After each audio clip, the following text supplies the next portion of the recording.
Date है आज 24 जनवरी 2023। ये सब टॉपिक डिस्कस करेंगे इस क्लास में। उससे पहले एथिक्स या ऐसे में ये एग्जाम्पल यूज कर सकते हो आप। फर्स्ट एग्जाम्पल है, ये डीएम है छत्तीसगढ़ की रायपुर डिस्ट्रिक्ट में, सर्वेश्वर भूरे जी। इन्हें अभी इनोवेटिव एजुकेशन कैटेगरी में एक्सीलेंस इन गवर्नेंस अवार्ड मिला है गवर्नमेंट की तरफ से। ये इमेज में देख सकते हो आप, ये हैं सर्वेश्वर भूरे जी।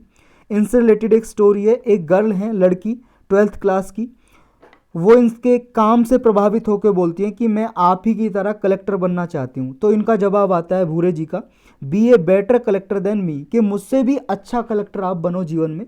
इन्होंने क्या काम किया ऐसे एजुकेशन की कैटेगरी में? इन्होंने देखो एक प्रोजेक्ट चलाया, पढ़ाई त्योहार द्वार। ये छत्तीसगढ़ में लोकल लैंग्वेज में इसका नाम है, यानी कि आपके डोर स्टेप तक, घर तक आपके लिए पढ़ाई के साधन उपलब्ध कराने। और इसके लिए इन्होंने किया, ई लर्निंग क्लासेस को स्टार्ट किया। 8,000 अध्यापकों के साथ मिलके, टीचर्स के साथ मिलके ई लर्निंग क्लासेस चलाई ताकि ऑनलाइन स्टडी कराई जा सके स्टूडेंट्स को। और लगभग 5 लाख क्लासेस से ज़्यादा इन्होंने क्लासेस कंडक्ट कराई स्टूडेंट्स के लिए। नेक्स्ट एग्जाम्पल है, देखो एक नाम याद रखना है, ये प्रीलिम्स में भी पूछा जा सकता है और इसे आप इन्वायरमेंट्स रिलेटेड टॉपिक है उसमें यूज कर सकते हो, एसए में या एथिक्स में। ये चीनमपाज, ये इसकी प्रोनाउंसिएशन कुछ और भी हो सकती है। ये क्या है बस ये जानना है आपको। देखो सिंगापुर में ये नाम यूज किया जाता है चीनमपाज। वहाँ पे जो प्लास्टिक वेस्ट होता है ना, प्लास्टिक वेस्ट या बोतल हो गई कोई भी, अगर वो मान लो वेस्टेज है तो उससे ये बोतल से इस तरह के गमले टाइप के बना लिए जाते हैं। और ये क्या काम करते हैं? ये फ्लोटिंग गार्डन का काम करते हैं। फ्लोटिंग गार्डन का मतलब तैरते हुए बगीचे। जैसे कोई पानी की लेक है, यहाँ पे झील है, या मान लो कोई नदी है, या कोई भी स्ट्रीम है, चैनल है पानी का, वाटर चैनल। तो यहाँ पे पानी में ये तैरते रहेंगे और इनमें मिट्टी भरी होगी। मिट्टी के साथ इनमें पौधे उगाए जाएंगे या ट्री भी उगाए जा सकते हैं। तो इन्हीं को बोलते हैं मिनी फ्लोटिंग गार्डन, या सिंगापुर में इनका नाम है ये चीनप्पाज। तो ये वॉलेंटियर हैं, बहुत सारे वॉलेंटियर का मतलब जो अपनी मर्जी से बिना किसी सैलरी के काम करते हैं। लोगों को ये इनकरेज करते हैं कि प्लास्टिक बोतल वगैरह को आप इस तरह मिनी फ्लोटिंग गार्डन में चेंज कर दो, ताकि देखो इन्वायरमेंट को भी नुकसान नहीं होगा। और साथ साथ जब इनमें पेड़ पौधे उगाए जाएंगे तो ये कार्बन को एब्जॉर्व करने का काम भी करेंगे, यानी कि ग्रीन हाउस गैस का इमिशन है जो ज़्यादा एटमॉस्फेयर में बढ़ रहा है उसको रिड्यूस करने में सहायता करेंगे। इसका ओरिजिन कहाँ से होता है ऐसे फ्लोटिंग गार्डन का? देखो मैक्सिको में, मैक्सिको से इनका ओरिजिन होता है। मैक्सिको में ये टेक्निक यूज की जाती थी, एंशियंट फार्मिंग टेक्निक। वहाँ पे क्या है, जो झीलें वगैरह होती थी, झीलों में ऐसे फ्लोटिंग आइलैंड बनाए जाते थे जहाँ पे प्लांट वगैरह उगाए जाते थे जो फूड के लिए यूज किए जाते थे। फसलें, क्रॉप उगाई जाती थी ऐसे फ्लोटिंग गार्डन में। इन्हें मैक्सिको में, या अजटेक्स नाम था मैक्सिको का पहला, तो वहाँ पे ये टेक्निक ओरिजिन होती है जिसमें प्लास्टिक बोतल वगैरह को रीयूज किया जाता है और रिसाइकल किया जाता है। तो इसे प्लास्टिक बोतल से रिलेटेड या प्लास्टिक से रिलेटेड कोई टॉपिक है इन्वायरमेंट का, या इन्वायरमेंट में किस तरह से जो पोल्यूशन है उसमें प्लास्टिक का जो योगदान है उसको कैसे कम किया जाए और कैसे उसे दोबारा से रीयूज किया जाए, उस पर आप एग्जाम्पल यूज कर सकते हो। नेक्स्ट टॉपिक है, यानी कि फर्स्ट ही टॉपिक है अभी, तो ये एग्जाम्पल थे हैदरपुर वेटलैंड। ये प्रीलिम्स के लिए इंपॉर्टेंट है बस। देखो यूपीएससी इस तरह के क्वेश्चन पूछ लेती है, आपको 3-4 ऑप्शन, मतलब 4 ऑप्शन तो रहते हैं। आपको पूछेगी ये आर्टिफिशियल है या नेचुरल है। आर्टिफिशियल मतलब मैन मेड है या नेचुरल। तो ये जो वेटलैंड है इसमें आपको ये याद रखना है बस कि ये हैदरपुर वेटलैंड कहाँ पे है और ये आर्टिफिशियल है या मैन मेड है। तो इसके बारे में पढ़ेंगे हम। अभी रिसेंटली न्यूज़ में इसलिए क्योंकि इन्वायरमेंट मिनिस्ट्री है, इसने डायरेक्शन दिए उत्तर प्रदेश गवर्नमेंट को, क्योंकि यहाँ पे देखो फार्मर है ना जो आसपास इस वेटलैंड के पास, ये वेटलैंड है देखो हैदरपुर वेटलैंड, इसमें पानी भरा हुआ है, आर्द्र भूमि बोलते हैं हिंदी में। तो इसका पानी एक किसान यूज कर रहे थे फसलों के लिए, पानी निकाल रहे थे। लेकिन इसकी वजह से माइग्रेटरी जो बर्ड यहाँ पे आते हैं, जो पक्षी आते हैं पलायन करके, उनको नुकसान हो रहा था क्योंकि यहाँ पे रहते हैं वो, नेस्टिंग करते हैं इस लोकेशन पे। तो उत्तर प्रदेश गवर्नमेंट को कहा है कि आप जिस टाइम पे ये माइग्रेटरी बर्ड रहते हैं उस टाइम पे इसका पानी यूज ना किया जाए, वरना यहाँ पे जो बायोडाइवर्सिटी लॉस है वो हो सकता है। इसलिए ये न्यूज में आया।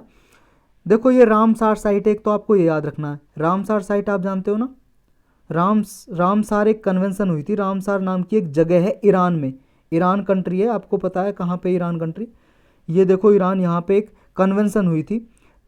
तो यहाँ पे जो मीटिंग हुई थी रामसार पे, उसी का नाम रामसार कन्वेंशन रख दिया। और हुई थी इसलिए ताकि वर्ल्ड वाइड जो वेटलैंड है इनको बचाया जा सके। वेटलैंड मतलब आर्द्र भूमि, ऐसी भूमि जहाँ पे सीजनली या परमानेंटली सालों साल पानी भरा हुआ रहता हो, ऐसी भूमि को वेटलैंड बोलते हैं। तो ये यहाँ पे जो है रामसार साइट है, डिक्लेयर कर चुके हैं इसको। 47th रामसार साइट थी ये, अब तो और ज़्यादा रामसार साइट डिक्लेयर हो चुकी है हमारे इंडिया में। 1984 में इसको बनाया गया था, इस वेटलैंड को, ह्यूमन मेड है ये। और ये देखो रिवर गंगा है, उसके फ्लड प्लेन के पास है। मुजफ्फरनगर और बिजनौर डिस्ट्रिक्ट के बॉर्डर में है, उत्तर प्रदेश में। और यहाँ पे एक हस्तिनापुर वाइल्ड लाइफ सेंचुरी है, उसके अंदर लोकेटेड है ये हैदरपुर वेटलैंड। नेक्स्ट टॉपिक है प्लानिट पैरेड।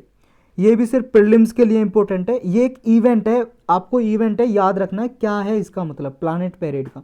अभी रिसेंटली न्यूज में इसलिए था क्योंकि जो वीनस ग्रह है और सैटर्न, शुक्र और शनि ग्रह है, वो पास देखे गए जिन्हें नेकेड आई से देखा जा सकता है, नंगी आंखों से देखा जा सकता है। नंगी आंखों का मतलब है कि बिना किसी दूरबीन टेलीस्कोप के देखा जा सके किसी आसमान में किसी ऑब्जेक्ट को। ये फिनोमेना यूज होता है, देखो mercury, Venus, Mars, Jupiter, Saturn जब नेकेड आई के द्वारा अर्थ से देखे जा सके हों। यानी कि एक इवेंट है कि जब कोई प्लैनेट पास रहते हैं और उसे नेकेड आई से देखा जा सकता है, नंगी आंखों से देखा जा सकता है पृथ्वी से, तो उस इवेंट को बोलते हैं प्लैनेट पैरेड। तो जब ये प्लैनेट मिलते हैं इसे कंजक्शन भी बोलते हैं, कंजक्शन। और ये आराम से आंखों से देखे जा सकते हैं, नाइट में, रात में देखे जा सकते हैं। और ऐसा प्रतीत होता है कि ये प्लैनेट आपस में टच कर रहे हैं, आपस में एक दूसरे को टच कर रहे हैं। नेक्स्ट टॉपिक है स्वामी सहजानंद सरस्वती। ये प्रीलिम्स के लिए इंपॉर्टेंट है और जीएस पेपर 1 के लिए, आर्ट एंड कल्चर तो नहीं बोल सकते, हिस्ट्री के लिए ये इंपॉर्टेंट है। रिसेंटली न्यूज में इसलिए क्योंकि देखो पटना के, मतलब बिहार में जो पटना है वहाँ पे इनकी बर्थ एनिवर्सरी सेलिब्रेट की जाएगी और यूनियन होम मिनिस्टर पार्टिसिपेट करेंगे स्वामी सहजानंद सरस्वती की बर्थ एनिवर्सरी के सेलिब्रेशन में, इसलिए न्यूज में था। ये हैं स्वामी सहजानंद सरस्वती। तो ये कौन है, इनके बारे में जानते हैं। इनका रियल नाम जो था वो था नवरंग राय। ये एक नेशनलिस्ट थे, एस्केटिक थे और पीजेंट लीडर थे, किसानों के नेता थे, राष्ट्रवादी थे। इन्होंने देखो अधिकतर काम अपने बिहार में किए थे, क्योंकि इनका जन्म तो यूपी में होता है, लेकिन इनके जो पॉलिटिकल एक्टिविटी थी वो अधिकतर बिहार में एक्टिव थी। बिहार में इन्होंने काम किए। इन्होंने बिहार में देखो बिहार प्रोविंशियल किसान सभा बनाई 1929 में। इसके थ्रू इन्होंने किसानों की आवाज़ उठाई, जो पीजेंट थे वहाँ पे, छोटे छोटे किसान, उनकी आवाज़ उठाई जमींदारों के अगेंस्ट। जमींदार इनसे ज़्यादा जो कर्ज ऋण लेते थे ना, ऋण नहीं बोल सकते, कर्ज ऋण तो एक ही बात है, टैक्स कर बोलते हैं हिंदी में टैक्स को। तो कर लेते थे, जो लैंड रेवेन्यू लेते थे पीजेंट से, तो जमींदारी सिस्टम को इन्होंने विरोध किया बिहार प्रोविंशियल किसान सभा के तहत। इसके साथ साथ देखो इन्होंने ऑल इंडिया लेवल पे भी ऑल इंडिया किसान सभा बनी थी। ये इंडियन नेशनल कांग्रेस है, जो आज की कांग्रेस पार्टी है उसी का नाम है इंडियन नेशनल कांग्रेस पूरा। इसका 1936 में सेशन होता है, लखनऊ सेशन, लखनऊ में होता है इसलिए लखनऊ सेशन नाम है इसका। यहाँ पे ऑल इंडिया किसान सभा जब बनाई गई तो पहले प्रेसिडेंट ऑल इंडिया किसान सभा के इन्हीं को बनाया गया, स्वामी सहजानंद सरस्वती जी को। और देखो सुभाष चंद्र बोस जी और ऑल इंडिया फॉरवर्ड ब्लॉक ने इनकी प्रोटेस्ट की गई इनके विरोध में, क्योंकि इनको ब्रिटिश गवर्नमेंट ने गिरफ्तार कर लिया था। तो इनके अरेस्ट के अगेंस्ट, क्विट इंडिया मूवमेंट के दौरान इन्हें गिरफ्तार किया गया था और इनके अरेस्ट के अगेंस्ट प्रोटेस्ट किया। और 28 अप्रैल को ऑब्जर्व किया कि 28 अप्रैल all India Swami Sahajanand day से सेलिब्रेट किया जाएगा। यही था इनके बारे में। नेक्स्ट टॉपिक है द्वारका। द्वारका देखो दिल्ली में एक डिस्ट्रिक्ट है, यहाँ पे एक केस स्टडी है, ये इन्वायरमेंट से रिलेटेड, जीएस पेपर 3 मेंस के लिए इंपॉर्टेंट है मेनली ये, क्योंकि आपने देखा होगा न्यूज़ में और हमने भी डिस्कस किया है जोशीमठ के बारे में। जोशीमठ में देखा कि यहाँ पे लैंड सब्सिडेंस देखने को मिला। लैंड सब्सिडेंस का मतलब है भूमि का सिंक कर जाना, धंस जाना। जैसे यहाँ पे भूमि है, भूमि अंदर की तरफ ये धंस गई है या यहाँ पे दरार पड़ गई है। तो लैंड सब्सिडेंस हमने देखा यहाँ पे। तो ये केस स्टडी है कि जैसा हिमालयन टाउन जोशीमठ में हुआ लैंड सिंकिंग, लेकिन ऐसा लैंड सिंकिंग द्वारका में भी हो सकता था, लेकिन द्वारका डिस्ट्रिक्ट ने कुछ स्टेप लिए और लैंड सब्सिडेंस होने से बचा लिया, रिवर्स कर दिया। ये यूनिवर्सिटी ऑफ कैम्ब्रिज है, इसने स्टडी की। इसने देखा कि 2014 में 3.5 सेंटीमीटर सब्सिडेंस हो सकता था ग्राउंड वाटर के निकालने से। किस वजह से? देखो ये अर्थ है, अर्थ से बोरवेल करते हैं, आप सबको पता है, जैसे सबमर्सिबल लगाते हैं, बोरवेल करके यहाँ से पानी निकालते हैं। तो जब ग्राउंड वाटर निकाला जाता है, ग्राउंड वाटर निकाला जाता है, तो ये जब पानी यहाँ से ज़्यादा निकाल लिया जाएगा, एक्सप्लॉइट कर लिया जाएगा, तो यहाँ पे जगह खाली बच जाती है, तो ये अर्थ नीचे धंस जाती है, नीचे धंस जाती है। इसी को बोलते हैं लैंड सब्सिडेंस। ये एक कारण है बस ग्राउंड वाटर निकालने का, और बहुत सारे कारण हैं। जो जोशीमठ के जो कारण है, रीजन है, वो हमने ऑलरेडी डिस्कस किए हैं। तो ये ग्राउंड वाटर की वजह से लैंड सब्सिडेंस को होने से बचाया द्वारका डिस्ट्रिक्ट ने। वो कैसे बचाया, ये पॉइंट आपके लिए इंपॉर्टेंट है, ये मेंस में आप यूज कर सकते हो।